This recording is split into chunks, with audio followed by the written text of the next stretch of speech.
The airport loudspeaker echoed through the vast terminal. But what made people turn their heads was not the boarding announcement.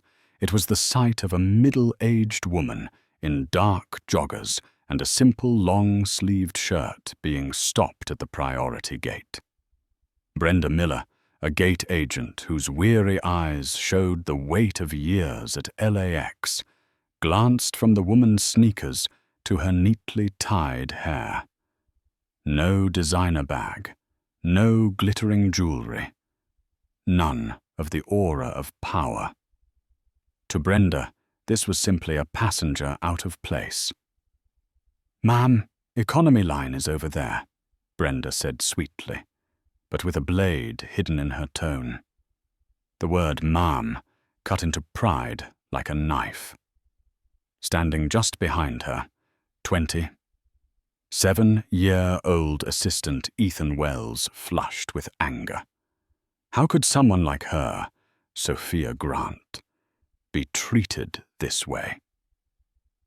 He had seen her walk into a boardroom and silence an army of lawyers with a single question. He had watched her sway the most skeptical investors and turn impossible deals in her favor. Yet here, in the middle of the crowd, she was reduced to nothing simply because of her modest appearance. Sophia did not react. Her eyes were calm like a still lake, reflecting everything without a ripple. No arguments, no explanations, only quiet as she lifted her phone, the screen lit with the words, "First Class." But Brenda did not look. In her narrow world, anyone in joggers could not possibly belong in that line. What seemed like a small, ordinary scene was in truth the spark, a tiny refusal that would soon set fire to a multi-billion-dollar airline. Sophia lowered her hand. Her gaze was cold and steady, but Ethan felt the air shift as if the temperature had suddenly dropped. All she did was unlock her phone and send a short message to the company's COO. Just 5 words, but they carried the force of an earthquake. "Execute Protocol Indigo, immediate." No one in the crowd knew that in the cargo hold below lay something more precious than any treasure, a small lung destined to save the life of a 7-year-old girl in New York. And no one realized that the woman being dismissed from the priority gate was the very person who controlled the fate of the airline itself. Ethan looked at her, his heart pounding, questions exploding in his mind. Why didn't she explain? Why didn't she reveal who she was? But when Sophia's eyes passed over him, it was as if all questions were answered in a single instant. You don't argue with those who cannot see your worth. You act. At Grant Dynamics headquarters miles away, David Chen's phone vibrated. He read the message, his face draining of color. "Protocol Indigo, the ultimate weapon, the doomsday clause in the contract with Phoenix Air, had never been used. Until today." Within seconds, the system began to shake. Medical cargo flights vanished from schedules. Phoenix Air's booking database went dark, and it all began with one cutting remark at Gate 44B. Brenda kept smiling stiffly at the next passengers, unaware that she had just unleashed a storm. Sophia stepped back from the line, her voice soft as a breeze, yet heavy enough to crush a corporation, as she said to Ethan, "We will not be flying today." In that moment, silence wrapped around her. Not weak, but the silence of a woman who could bring an airline to its knees with a single message. The noise at LAX was as chaotic as ever. The clatter of suitcase wheels, the cries of restless children, the distorted announcements repeating endlessly. Yet in an office hundreds of miles away, a single ping from a phone made a man's heart stop. David Chen, 50 COO of Grant Dynamics, sat in a conference room where an international cargo route map stretched across the screen. He was a calm man, one who had handled dozens of global crises, but when the words appeared on his phone, "Execute Protocol Indigo, immediate," the blood in his veins ran cold. Protocol Indigo, a name spoken like legend inside the company. A kill switch, designed only for use when a partner violated terms so severely that patient lives were endangered. It had never, not once, been activated. David shot to his feet, every eye in the room fixed on him, stunned by the sudden change in the face of the usually composed COO. Without a word, he strode into the hallway, his hands trembling slightly as he entered a security code into his computer. A black screen appeared with a single line of text. "Confirm execution, Phoenix Air contract." He closed his eyes briefly. He knew this was irreversible, but an order from Sophia Grant was never up for debate. Drawing a deep breath, he typed in his password. Enter. Instantly, the global system shuddered. In Dallas, at Phoenix Air headquarters, Robert Sterling, Senior Vice President for Corporate Clients, had just bitten into his sandwich when red alerts filled his screen. A flood of emails crashed into his inbox. Immediate contract termination, Clause 34B. Chargeback initiated, $28 million. All Monroe/Grant cargo bookings cancelled. Robert spat coffee across his desk. For a moment, he couldn't believe his eyes. The biggest, most critical contract had vanished with just a few keystrokes. The desk phone rang. On the line, the cargo operations director screamed into his ear. "We've lost every Grant Dynamics shipment. All of them. The system is burning red. Do you understand? That cargo is the lifeblood of our entire West Coast operation. Without them, we are finished." Robert's face drained of color, his hands trembling as he yanked at his tie. In his head, a single terrifying question echoed, what happened at Gate 44B? Meanwhile, back at LAX, Brenda continued scanning boarding passes, her voice flat as she offered bland greetings to passengers. She had no idea that every press of her scanner had become the center of a global storm. Frank Davies, 50, regional supervisor, had just taken an emergency call from Dallas. His face was ashen, sweat pouring down like rain. He sprinted toward Gate 44B, lungs burning, heart pounding. "Brenda," he barked as he reached her. "What happened here? Did you have contact with anyone from Grant Dynamics?" Brenda blinked, confused. "Grant Dynamics? I just processed passengers as usual. A few people, but nobody important." Frank's eyes swept the crowd, and then he froze. Just a few steps away, near a newsstand, stood a woman in dark joggers, silent, composed, exuding a chilling calm. Beside her, a young man looked pale as chalk. Frank's throat tightened. A memory flashed in his mind, the cover of Forbes on his desk, the face of a woman in a power suit. Sophia Grant. His throat closed, his whole body trembling. He understood, and that understanding cut like a knife.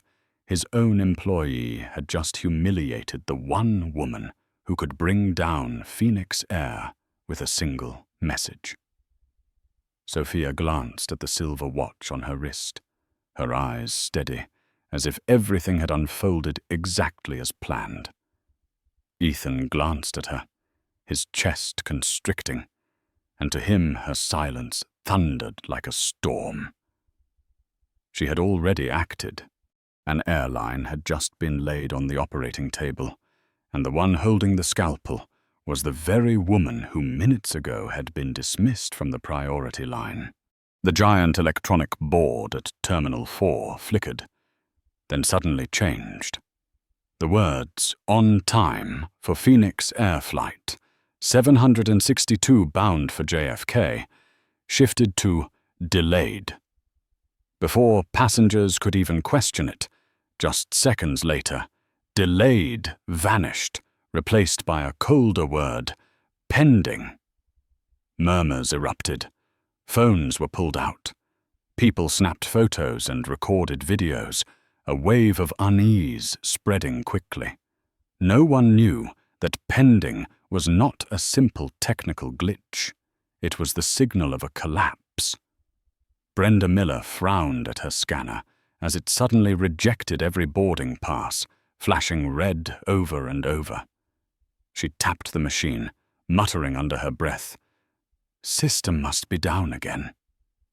But Frank Davies, the regional manager, rushed in, breathless, his face as pale as ash. He stared at Brenda, his voice trembling. "Who did you talk to? Did you see anyone from Grant Dynamics?"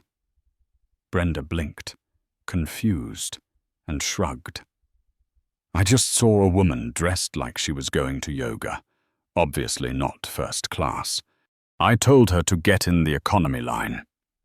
Frank's eyes widened, the muscles in his face twitching. In his mind, the calm face and the still lake gaze of the woman by the newsstand returned. Sophia Grant. He felt the ground beneath his feet give way. Meanwhile, in Dallas, Robert Sterling, Senior Vice President of Corporate Clients, was in a frenzy inside his office. He shouted into the phone, "We just lost every biological shipment for Grant Dynamics. Every single flight tied to them has been cancelled. Do you understand what that means? They are 40% of our cargo revenue." The voice on the other end, the head of operations, sounded on the verge of tears. "The system is bleeding red, Bob. All contract data has been pulled. Schedules wiped clean. Without Grant, half our flights this afternoon will lose money. This is a catastrophe." Robert clawed at his tie, his chest tightening as he scrambled for answers. Why? How? And then came the devastating detail from headquarters. The crisis originated at Gate 44B, LAX.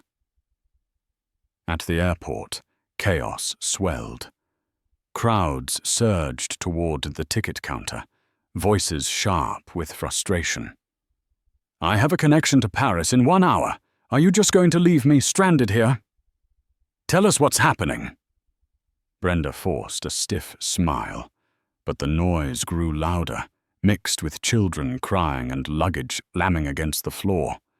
She looked around for help, but Frank stood frozen, eyes locked on the woman by the newsstand. Sophia Grant had not pushed, had not raised her voice. She stood still, her fingers gliding lightly across her phone, calm in a way that was terrifying. Young Assistant Ethan Wells looked pale, his eyes darting nervously, bracing for the storm about to break. Trembling, he whispered, You really cancelled the flight?" Sophia gave a slight nod. Her voice was steady, almost like a lesson, but every word struck like a hammer. When someone shows you they don't value you, believe them and act. At that moment, the airport's internal radio crackled with the tense voice of the control tower. "Gate 44B, be advised. Directive from Phoenix Corporate. Flight 762. Grounded. Repeat. Grounded. Frank shouted desperately into his radio. Grounded? The aircraft is fueled, the cargo sealed. Why cancel now? The voice that came back was low, grim, like a funeral bell. The primary cargo has just been pulled by its legal owner. Grant Dynamics has terminated all contracts with Phoenix Air. This plane has no authorized mission. Until they reclaim the cargo, this flight cannot depart. Frank froze, cold sweat pouring down his face. Brenda looked at him, panic in her eyes. That's impossible. She was just an ordinary passenger. I didn't know. Frank turned to her, his voice choked, as if speaking to himself as well. She is no ordinary passenger. She is Sophia Grant. And you just pushed this entire airline off a cliff. Huh? At a distance, Sophia lifted her eyes from her phone. They were quiet as the night, but within them lay the power to make an apple tremble. No shouting, no argument, just one silent decision, and the world had shifted. Frank Davies felt his legs turn to stone.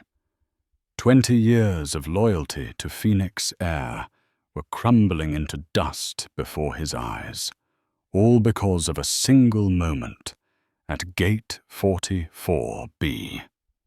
Sweat trickled down his neck. He swallowed hard, then forced himself to take a deep breath and step forward. The woman in joggers still stood by the newsstand, calm and composed, as if the chaos around her had nothing to do with her. Ethan Wells stood close by, his young face still etched with shock.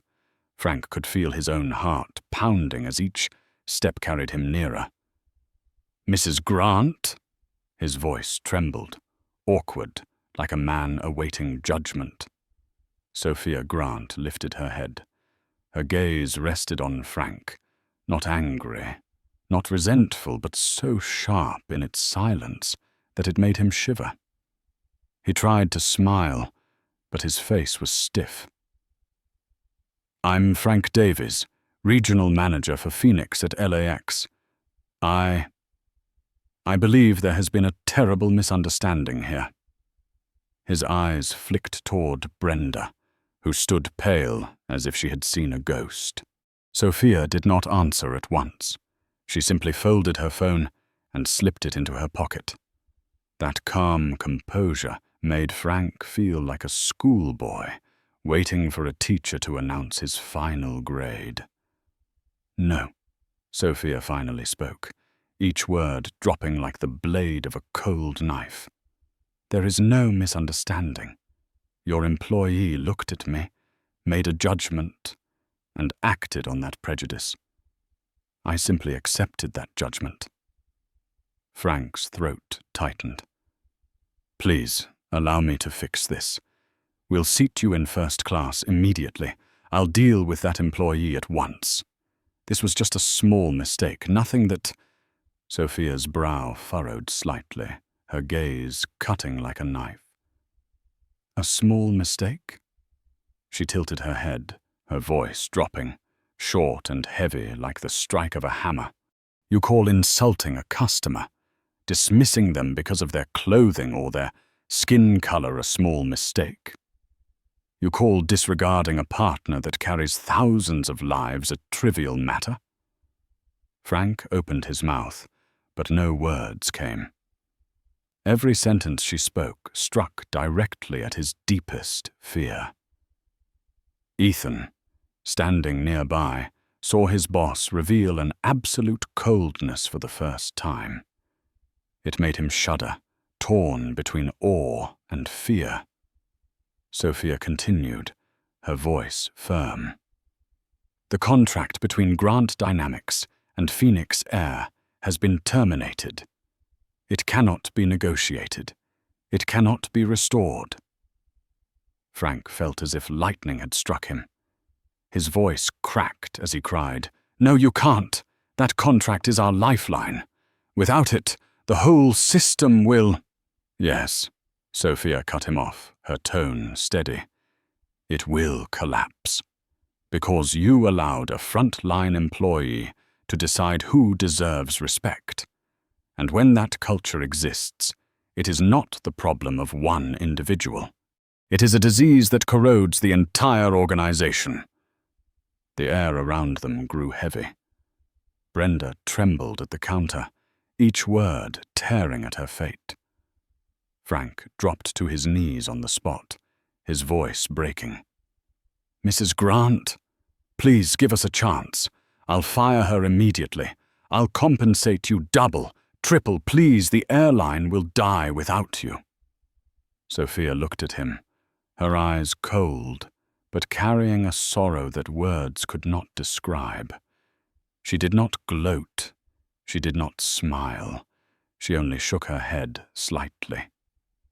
"You don't understand, Frank. This is not about money. This is about trust, about the lives of patients waiting on the other end. If an airline cannot uphold respect at the gate, how can I trust it to maintain standards in the cargo hold, carrying a heart, a lung, or a life?"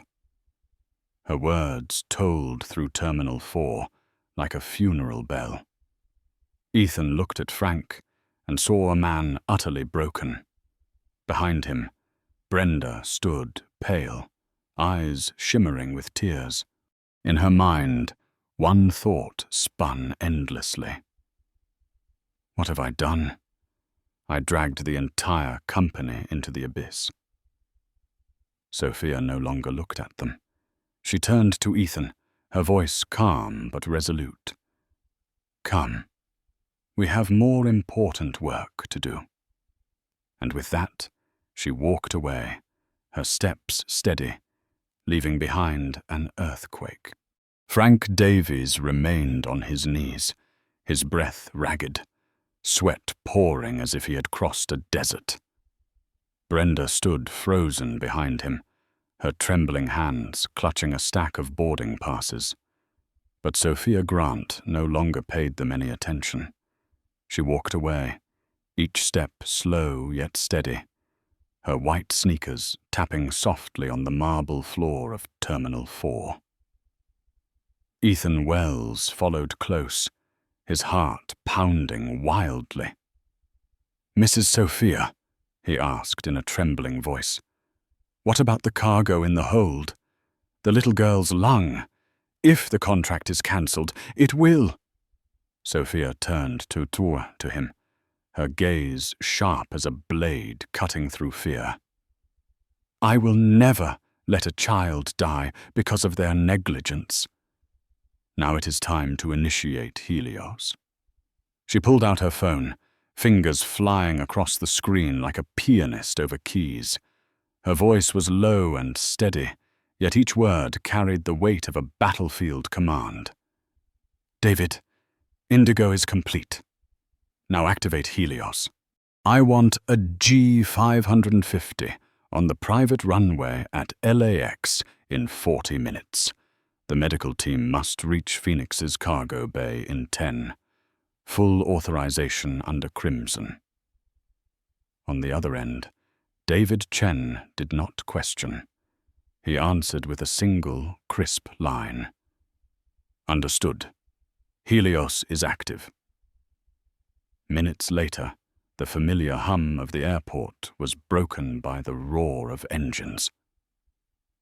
Two sleek black vans bearing the embossed logo of Grant Dynamics like a pounding heartbeat sped into the restricted zone under security escort. 6 specialists in grey jumpsuits emerged, every movement precise and silent. There was no shouting, no wasted motion. They operated like a unit that had rehearsed this thousands of times. Their commander raised a tablet, the screen displaying the digital signatures of Sophia Grant and David Chen. "Warrant of retrieval level 1, biotransport." The Phoenix cargo supervisor's hands shook as he scanned the document. It was fully authorized, protected by unforgettable encryption. There was no way to resist. "Bay 3, open now," the commander ordered. The cargo doors swung open, a wave of icy air spilling out like the breath of an abyss. The Grant Dynamics technicians moved forward, handling the biological container with delicate precision. Inside, the tiny lung meant for a 7-year-old girl remained intact, preserved like the most precious treasure. It took only 7 minutes. The entire retrieval unfolded like a perfectly scored symphony. When the cargo doors closed again, Phoenix Air had lost control of its fate. On the giant departure board in the terminal, one final line appeared. Flight 762. Cancelled. The waiting hall erupted. Passengers shouted in fury, slamming luggage against the floor, demanding answers. Children cried. Voices rose. "I have a connection to Boston. What reason do you have for this cancellation?" Brenda trembled, her face drained of color, lips quivering as she tried to force a smile. Frank Davies stood like a statue, realizing it was not just one flight that had been cancelled.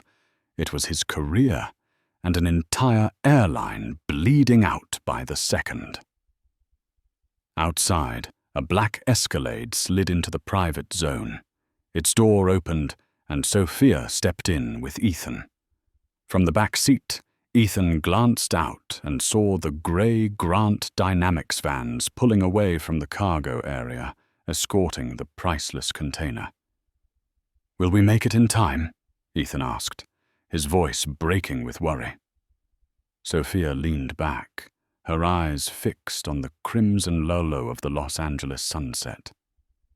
"We will," she answered simply, "because we never let anyone decide the fate of our patients but ourselves." The vehicle sped away, leaving behind the chaos of a collapsing terminal. In less than an hour, a massive airline had lost its most vital partnership, all because of the contemptuous smirk of a single employee. Sophia Grant did not need to raise her voice. She did not need to argue. She only needed one decision, one signal, and the world was forced to turn. In Dallas, the heart of Phoenix Air, massive control room screens glowed an ominous red. Warnings flashed non-stop. Booking cancelled. Cargo contract voided. System unstable. Robert Sterling, Senior Vice President for Corporate Clients, buried his face in his hands. He had just endured 10 harrowing minutes, with the next quarter's revenue wiped out and hundreds of global flights rendered meaningless. Worse still, the news had already reached Wall Street. On the electronic boards of the New York Stock Exchange, the letters PHX, Phoenix Air's ticker, plunged without pause. 3%, then 5%, then 9%.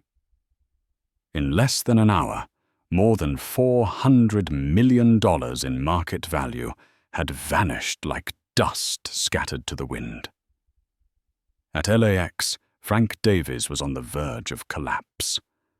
His phone rang relentlessly, messages from headquarters hammering him. "Identify the Grant Dynamics passenger. Report full incident at the gate. Contain the media crisis at all costs." He trembled as his eyes searched the terminal until they found Sophia Grant stepping into her car. Her pace was quiet, unhurried, yet Frank felt as though he were watching a goddess of justice pass by, leaving behind devastation that he alone would bear. In a corner office on the 50th floor of Phoenix Air headquarters in Dallas, CEO Mark Ingersoll slammed his phone against the desk. A Wall Street analyst had just screamed into his ear, "Did a Phoenix jet crash? Why is your stock tanking?" Mark gasped, his face flushed red. He had never seen a nightmare strike this fast.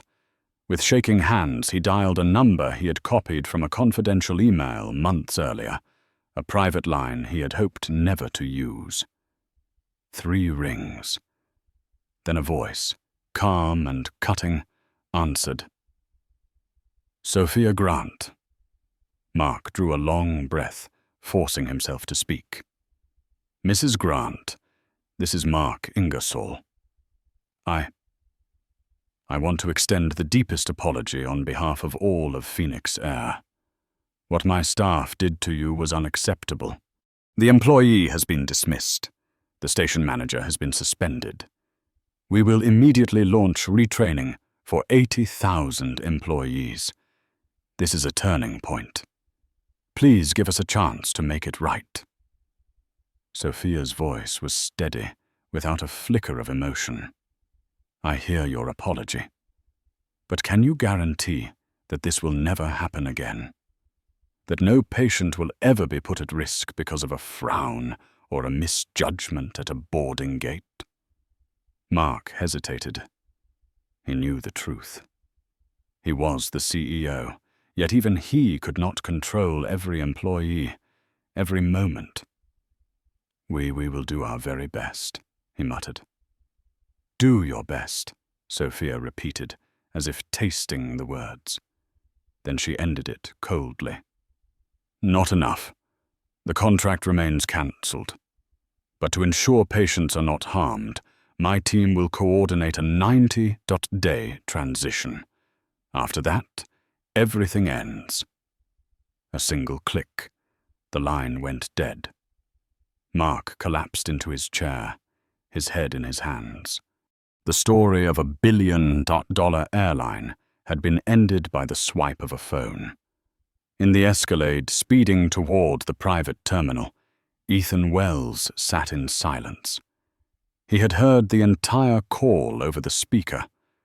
Inside him a storm raged, part of him awed by Sophia's absolute power, part of him unsettled by the reality that she had cast an entire corporation into the abyss over one insult. Sophia looked out the window at the lights of Los Angeles rising against the night. Her voice was soft, yet every word rang clear. Ethan, remember this. Power is not shouting in someone's face until they change. True power is when you can walk away and let them collapse into the emptiness you leave behind. Ethan swallowed hard. In that moment, he understood he was not merely the assistant to a CEO. He was witnessing a master of power rewriting the rules of the game. As the black Escalade entered the private suite area of LAX, the scene was a world apart from the chaos of Terminal 4. There were no shouts from angry passengers, no weary announcements over crackling speakers. Only soft golden light stretched across the runway, where a gleaming Gulfstream G550 waited, its polished body reflecting the lights like a silver blade slicing the night sky. Sophia Grant stepped out, her sneakers touching the ground lightly. She did not glance around. She did not rush. Yet every Grant Dynamics staff member was already lined up, ready for her command. 6 technicians in gray jumpsuits had just returned from Phoenix's cargo bay, carrying the biological container, kept at stable temperature. Ethan Wells stood in awe.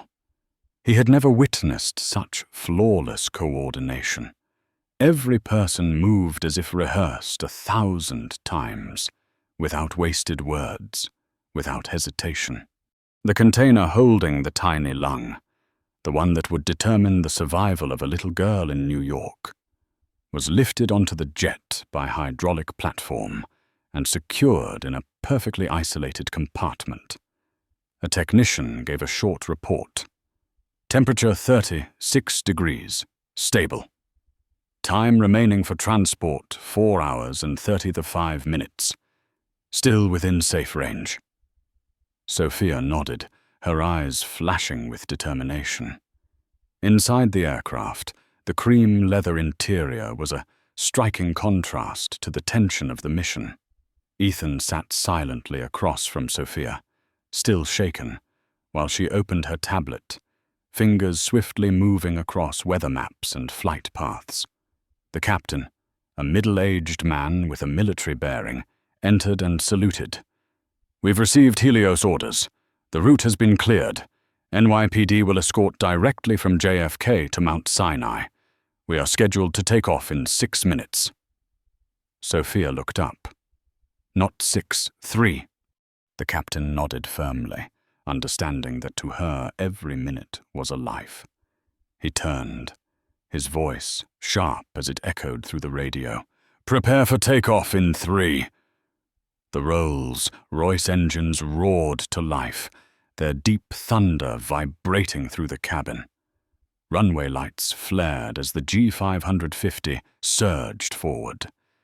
Inside, Ethan gripped the seat, his heart racing, while Sophia sat still, eyes half closed. She knew the race against death had just begun. Outside the window, Los Angeles shimmered beneath them, falling away quickly. The aircraft pierced through grey clouds and into the vast night sky. Inside, the silence was so complete that only the low hum of engines remained. Ethan struggled to find words until he finally whispered, "Mrs. Sophia, do you ever feel afraid when making decisions like Indigo, when bringing an entire corporation to its knees?" Sophia opened her eyes and met his. Her gaze was both tender and unyielding. "Of course I feel fear, Ethan. But I don't fear stock prices falling or a CEO losing his seat. I fear a child missing surgery. I fear a family losing their child because someone at an airport gate failed to show respect." Ethan said nothing, his chest heavy with a mix of reverence and unease. A soft chime sounded. On the cabin screen, the flight path showed ETA 4 hours and 12 minutes. Another screen displayed the stable vitals of the lung inside the container. Sophia exhaled slowly, then looked out the window. The stars stretched endlessly across the sky.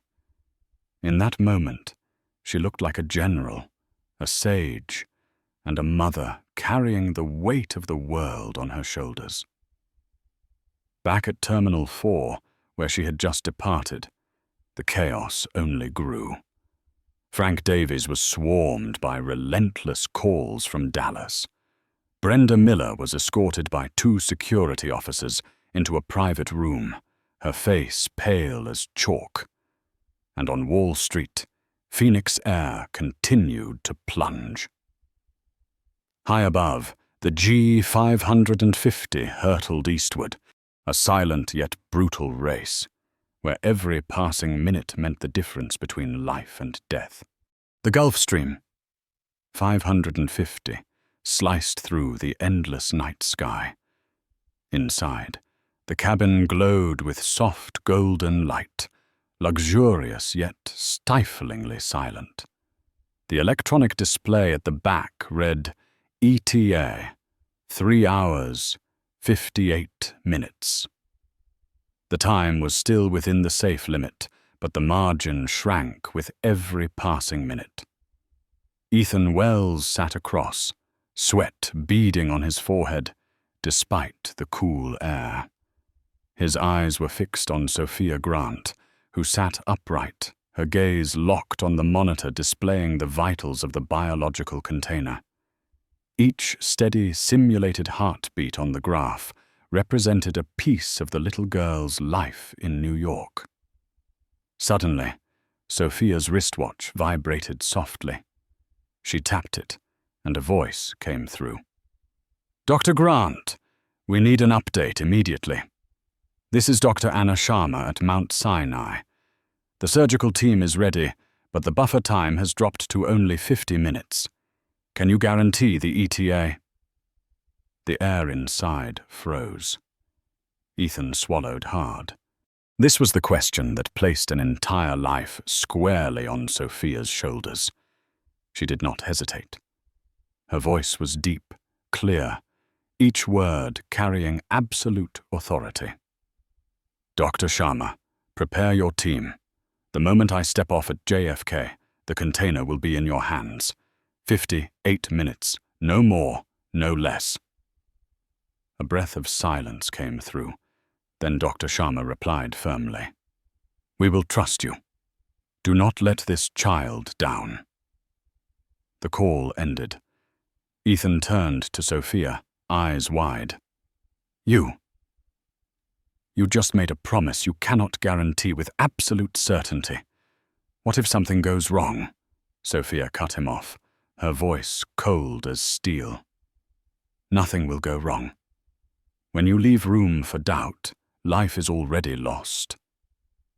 Outside, the sky was ink black. The jet surged forward, its red and green lights blinking like a racing heartbeat. In Sidsaun, the Grant Dynamics technicians sat silently, their eyes glued to the container monitor, ready to respond to the slightest fluctuation. Ethan felt different. To him, it was as if he were seated across from someone who was more than a CEO, but a commander on an invisible battlefield. One decision from her could erase hundreds of millions of dollars, topple an entire corporation, yet at the same time preserve the fragile life of a child. His mind replayed the moment at Gate 44B. Sophia had shown no anger, no argument. She had sent one message, and that message was now shaking the entire aviation world. Suddenly the plane shuddered. The captain's voice came calmly over the speaker. "We are entering a patch of turbulence. It will stabilize in a few minutes." Ethan gripped his seat, heart skipping. But Sophia did not move. Her gaze remained steady as she said quietly, "Do not worry. The only thing that matters is not the shaking in the air, but the final minute when that container is handed into the surgeon's hands." Then she turned to him, her eyes lit with fierce determination. "Ethan, remember this. Power is not meant to feed the ego. Power exists to protect those who cannot protect themselves. A little girl, a family, thousands of patients. That is why I will never give Phoenix Air another chance." Ethan sat still, his heart pounding with every word. In that moment, he understood this was not just a lesson in business. It was a lesson in the responsibility of leadership. The cabin lights shifted to a calming blue, signaling the plane had cleared turbulence. On the screen, the ETA dropped to 3 hours 12 minutes. Sophia exhaled slowly, her shoulders easing slightly, but her eyes still hard as steel. Far below, Phoenix Air staggered, its stock price plunging, its Ingersoll begging in vain. But in the skies above, a far more important race was underway, a race where the fragile life of a child was waiting. The grey night sky gave way to the lights of New York emerging below. The glowing patches of the city stretched endlessly like a brilliant galaxy. But inside the Gulf Stream, G550, no one had the heart to admire the view. Every eye was locked on the monitor, showing the vital signs within the biological container. ETA 042. Ethan Wells swallowed hard, feeling as though every tick of the clock was shortening his own life. Beside him, Sophia Grant sat upright, her gaze fixed on the silver watch on her wrist. With each passing second, she was not only counting down the time left on the flight, but also the fragile breaths of a 7-year-old girl waiting at Mount Sinai. The intercom came alive. "We are approaching JFK. Runway 3 has been cleared. Escort team is in position." The plane dipped lower, its body shuddering against the wind. Through the round window, Ethan saw lightning flash at the horizon, illuminating the first streaks of rain slashing down. "Please God, no delays," he muttered. Sophia heard him, tilted her head slightly, her voice calm but edged with steel. "There is no room for prayer, only action." When the wheels struck the runway, the screech of brakes echoed through the cabin. The G550 slowed hard, then veered sharply into the private terminal. 2 NYPD vehicles waited, their lights spinning red and blue. Alongside, a Grant Dynamics medical transport van sped into place, its rear doors already open, cooling systems primed. The technicians immediately unlocked the container, every move executed in silence, swift and precise to the point of coldness. Within 53 seconds, the container was secured inside the medical van. Dr. Anna Sharma, the lead surgeon, appeared in a blue surgical coat, the marks of a mask still visible on her face from hours of waiting. She took the container from the technicians, her eyes flashing with relief, though her voice remained urgent. "Thank you, but we have less than an hour for the transplant. Traffic has been cleared, but everything must be flawless." Sophia stepped forward, meeting the doctor's eyes. She did not smile, she only nodded. "That little girl will have her new lung tonight, not a second late." Dr. Sharma nodded sharply, then climbed into the van. The police cars wailed as the convoy tore through the rainy night toward the hospital. Ethan stood still, chest heaving. He had never seen a handoff so tense, where the smallest mistake, a traffic jam, a single minute of delay could cost a life. Sophia watched the convoy disappear. Her hair was wet with rain, yet her eyes burned like forged steel. Ethan caught a glimpse of her hand, tightening slightly around the silver watch, like an unspoken vow.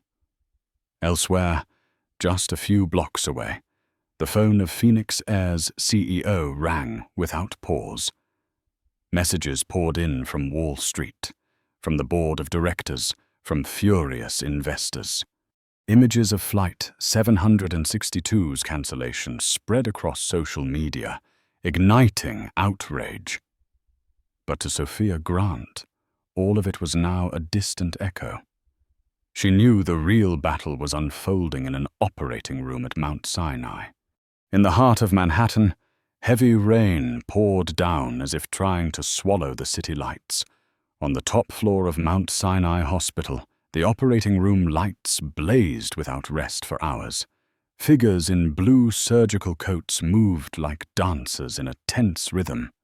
The steady beeping of the monitors echoed, each sound striking the hearts of those waiting outside like a hammer.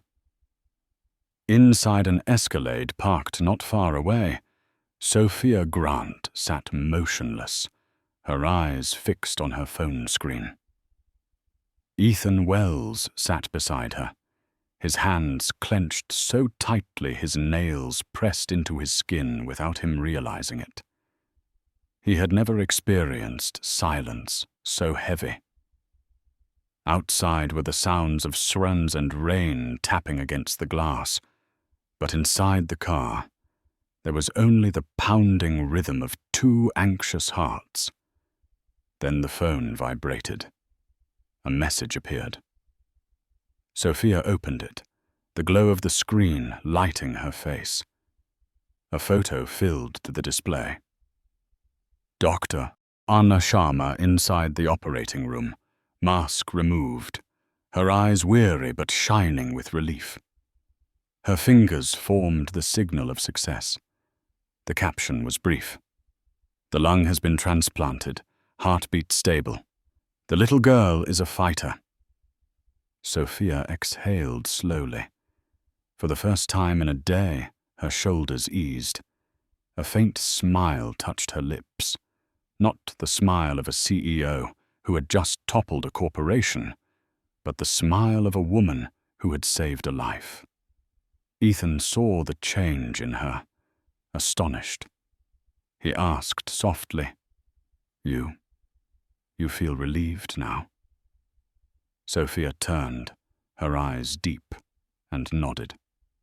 "Ethan, remember this. Revenue can be lost. Contracts can be cancelled. Stocks can crash. But life must never be treated lightly. Every decision we make must put human lives first. That is the true value of power." Meanwhile, in Dallas, the CEO of Phoenix Air sat dazed in an empty boardroom. On the large screen, the stock chart plunged like a death spiral.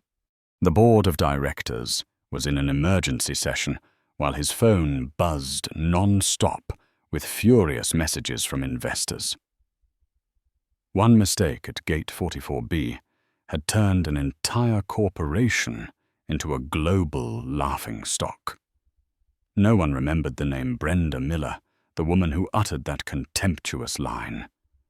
But everyone would remember the day Phoenix Air fell to its knees before a female CEO in simple joggers. Sophia leaned back against her seat, her eyes on the New York sky, slowly lightening with dawn. She whispered to herself, "There is no need to shout to prove power. Sometimes true strength is silence and an irreversible decision." Ethan stayed quiet, his heart pounding. He knew this was a historic moment, a story that would be told again in boardrooms, in business schools, and on the front pages of newspapers. And so the night closed. A fragile life had been saved.